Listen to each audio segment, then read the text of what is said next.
Ito yung kanyang egg catcher. Ito mismo yung egg catcher eh. So dito gugulong yung mga itlog. So yung iba kasi nilalagyan siya ng kawayan muna kasi maliliit pa yung pugo, may chances na lumusot dito yung mga bagong deliver na RTL.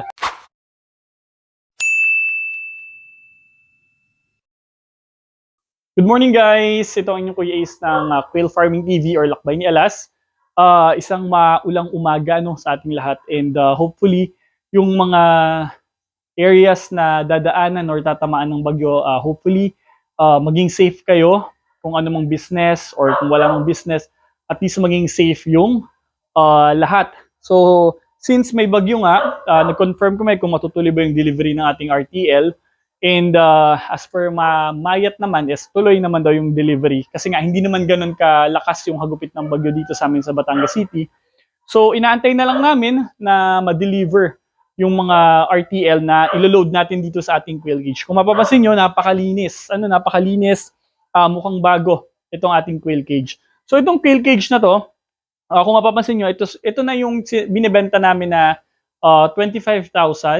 So 5 layers siya, 10 feet ang haba, 3 feet yung haba ng, 3 feet yung lapad ng ating quail cage. Pero yung loob niya, kung saan po pwesto yung mga pugo, is 2 feet lang yon. Kasi yung 1 foot na excess is para sa ating egg catcher. So, kung nakita nyo sa ating mga previous videos, napakadumi nung cage na to. And ngayon, nalinisan na natin and para na siya ulit brand new. And yung ating pin-repair lang na nilagyan natin ng sahod sa ipot is 3 layers lang. Bakit 3 layers lang? Since 500 heads lang yung ating ilalagay dito, ang gagawin natin, 3 layers na lang. So, 500, siguro around 85 heads per kwarto. Pero itong kwarto ng ating mga pugo is kaya nitong mag-capacity ng 100 heads per kwarto. So itong isang diretsyo na to, ayan, kaya niyang mag-load ng 200. Pero since 500 lang naman and hindi ko pa rin naman gagamitin yung ating quail cage, luwagan na natin para mas madali makagalaw yung ating mga pugo, mas madali silang makakatuka, hindi din magkakaroon ng siksikan. So around 85 or 83 heads per room yung ilalagay natin dito. So yun nga, inaantay na lang naman natin na i-deliver yung ating RTL. And sa ating previous video, nakita nyo na tinanggal natin yung mga sapin. So, chinek namin and nilinis namin yung matitibay pa, yun ulit yung ibinalik namin dito. Bakit? Aanhin naman namin to. Ay, kung kita naman namin na okay pa siya, pwede pa siyang gamitin. So, ayan, yan ulit yung nakalagay dito. So, yung mga nasa ilalim, yun yung wala. Since hindi naman nga kailangan, itinapon na namin. Dinispose na namin kasi medyo malutong na siya, madali siyang, brittle, madali na siyang mabiyak. So, dinispose na namin. And ayun nga, hindi na rin ako nakapagpakita ng videos na naglinis ako dito sa ating puguan, pero malinis na siya ng bahagya. So, ang naglinis na dito is yung aking nanay, which is siya rin naman yung magmamanage ng ating puguan. So, ayun nga, tiwala na tayo sa kanyang capacity in terms of pag-aalaga ng ating mga alagang pugo. So, yung sunod na video nito is yung pag-load natin pag dumating na yung batch natin ng RTL, which is yung 500 heads. So, ayun nga, kung meron kayong question dito sa ating quail cage, ito po ay 5 layers, 10 feet by 3 feet, and then ito po ay 25,000. Ang kanya pong capacity is 1,000 heads. Pero nasa sa inyo kung i-maximize nyo yung capacity niya, pwede namang 900 or 800 heads lang. Pero for me, okay po ito for 1,000 heads. So 1,000 heads, okay na okay po ang cage na ito. Napakatibay, may steel matting yung ating ilalim. And ayun nga, included na yung patukaan dito. And then yung painuman, kasama na rin po sa 25,000 package na quail cage. Pero po, kung kayo ay taga malayo, hindi po namin sasagutin ang inyong shipping fee. Pwede nyo i-pick up dito sa Batangas City yung cage or pwede po namin ipa-deliver via truck. So malalaman nyo rin naman kung magkano depende nga po sa destination nung ating quail cage. So magkakaiba po ang shipping fee ng ating mga quail cage kung wala po kayong makuhanan or wala kayong trusted na supplier ng inyong mga quail cages. And for the RTL po, depende rin po ang presyo, depende po sa kung saan dadalhin, plus delivery fee pa po yun. Ano po, kasi iba po ang handling and shipping kapag malayo na po yung pagdadalhan ng ating mga RTL, since sila po ay maselan, may chances po na along the way is magkaroon po ng mortality. So ayun nga, kung meron pa kayong question, kasi meron akong tatrabahuhin dito, yung mga butas po ng ating egg catcher is harangan muna natin ng screen. So lalagyan din natin ng ganito. Hindi natin siya lalagyan ng sako ngayon kasi hindi natin makikita kung gumulong na ba yung itlog after 10 or 15 days. Mas maigi nakita natin, screen lang yung ilagay natin, kita natin kapag gumulong na yung itlog. And then manonote natin na kung anong date or ilang days after ma-load dito yung RTL, makikita natin kung ilang days nag-start mag-lay ng itlog ang ating mga pugo. And then once na mag-start na silang mag-lay, dire-diretso na po yun. Yun nga lang, hindi agad sila sabay-sabay. It takes time. And then hindi pa quality yung itlog kasi nga mga first eggs. So yan po ay it takes like a month para makapag-produce kayo ng maayos-ayos na itlog na pwede nyo nang i-market. Kung meron pa kayong question about quail farming, pwede kayong mag-message sa akin, pwede po kayong mag-comment sa ating YouTube channel. So mag-comment lang kayo doon ng questions or anything na related sa pagpupugo, pwede po nating sagutin once available tayong sumagot. And once again guys, hindi ako nag-encourage na mag-alaga kayo ng pugo or ito yung gawin yung business. Bakit? Kasi nga, lagi kong paalala yung risk ay nandiyan dyan. Anong business yung pasukin nyo, either food, agriculture, poultry, piggery, or whatsoever, laging may risk. So, andito lang ako para gumabay, magbigay ng information, sumagot, tumulong sa anumang possible na pwede kong maibigay na tulong. Pero, once again, this is not to encourage you na mag-alaga or mag-business din ng pagpupugo kasi nga, lahat ng business ay may kaakibat na risk. So, ayun muna for this video.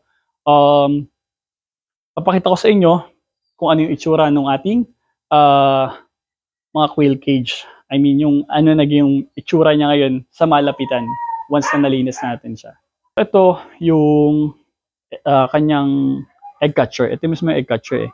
So, dito gugulong yung mga itlog. So, yung iba kasi nilalagyan siya ng kawayan muna kasi maliliit pa yung pugo, may chances na lumusot dito yung mga bagong deliver na RTL. So, ang gagawin natin, imbis nilagyan natin siya ng sako or kawayan na hindi naman natin makikita kung gumulong na yung itlog, is maglalagay din tayo ng ganito. Pero, ito yung size, 1/2. Ayan, yan yung size niya. 1/2 yung ilalagay natin dito. Iaharang natin dyan, ikikable tie natin hanggang dun sa dulo. Lalagyan natin para ma-secure natin na hindi makakalabas yung pugo. At the same time, sabi ko nga sa inyo, makikita natin kung umitlog na. And then, papakita ko rin sa inyo na once na nalagay na yung dito, nalagay na yung mga RTL, ayan. So, pag nalagay na yung mga RTL dyan, doon sa kanilang mga patukan, lagi akong nagno-note, naglalagay ako kung anong date ba siya na-load dito at kung ilang heads yung na-load dyan. Bakit? Para at least makita natin kung ano yung yield, yung production ng per kwarto. Ngayon, itong part na to may harang. So, alam natin. Ito palang portion na to, napansin ko, wala siyang harang. So, aayusin ko rin yan para mahati natin. No? Para hindi lilipat yung pugo sa kabila. And kasi lahat meron eh. Ayan o. O, meron silang harang sa gitna. So, ito lang isang to yung nawalan. Hindi ko alam kung bakit. Pero madali naman nating malalagyan yan. Kasi meron naman tayong mga available. So, once again, ito po ay 1 inch. Diyan lulusot yung ulo ng mga pugo. Same with this one. Ito nga lang ay maliit na steel matting. So, 1 inch din yan. Ito 1 inch. Ito po is 1/2. Yung mga pantali natin na ating inilalagay dyan is, ito po, cable ties. Itong cable tie po na ito is, nabili ko lang ng like around 25 pesos. Ang isang balot, 100 pieces na po yun. So yun nga, sabi ko sa inyo, yung ginamit naman natin ngayon na sahig sa ating ipot is binaligtad natin. Ito yung dating nasa ibabaw. So nilagay natin siya sa ilalim. And then, bago natin siya ginanon, nilinis naman natin siya. Ayan. Hindi na natin binasa kasi lalambot pa yung ating Hardiflex. Nilinis na natin kinudkod. So ito na yung kanyang sahod sa ipot ngayon. Matibay pa siya. And then yung iba, plywood, which is okay din naman. nakakasipsip rin naman yan ng moisture. So, ilang layer lang yung nilagay natin. So, ayan nga, 1, 2, and then 3 layers. So, pagkakasyahin natin dyan yung 500 heads. So, mapapansin nyo, mukha pa rin bago yung ating, yung ating sahod sa ipot. And take note guys, importante din to, no? Kailangan nyo maglagay ng allowance mula dun sa edge ng inyong cage. Kasi dito po pwesto yung ating patukaan sa portion na to. So, minsan naiiputan yan. So, mas maganda na may harang yan. So, hanggang dito yung ipot, hindi papasok dun sa ilalagay yung patukaan. Yan o, parang ganyan. So, ito yung kanyang excess. So, wag nagpatuka ka dito, hindi tatapon yung mga ipot papunta sa patukaan. Same with din dun sa ating painuman. Ganun din yung gagawin natin. Lalagyan natin ng pa-excess. Wait, pakita ko sa inyo. Ayan.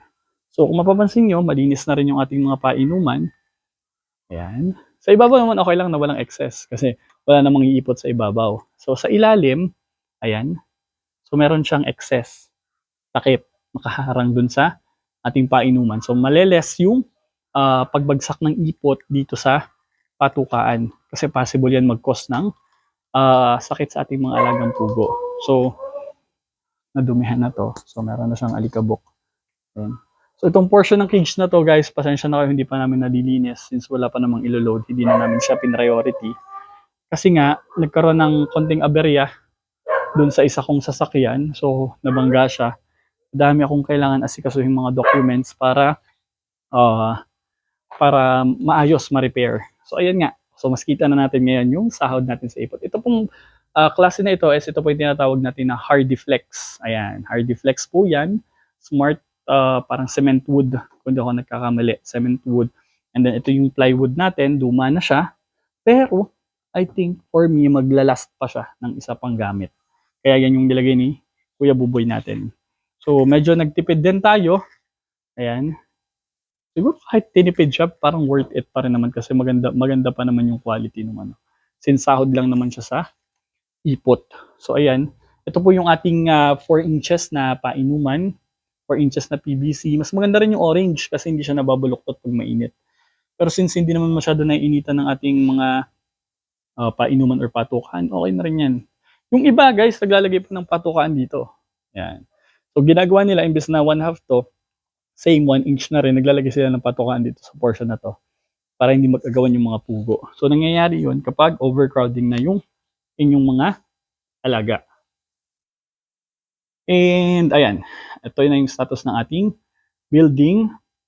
Medyo malinis na ng konti. Ayan. So naalis na yung mga debris na ipod na doon. So ayun yung patukaan natin na medyo kinakalawang na. Pero wala naman siyang actually effect sa ating mga pugo. So ayan, lilinisin pa siguro yan. Hindi ito. Kasi ito ay hindi naman, painuman naman to. So hindi siya gagamitin. Yung ating mga patukaan, check natin kung okay. So ayan, malinis naman yung loob.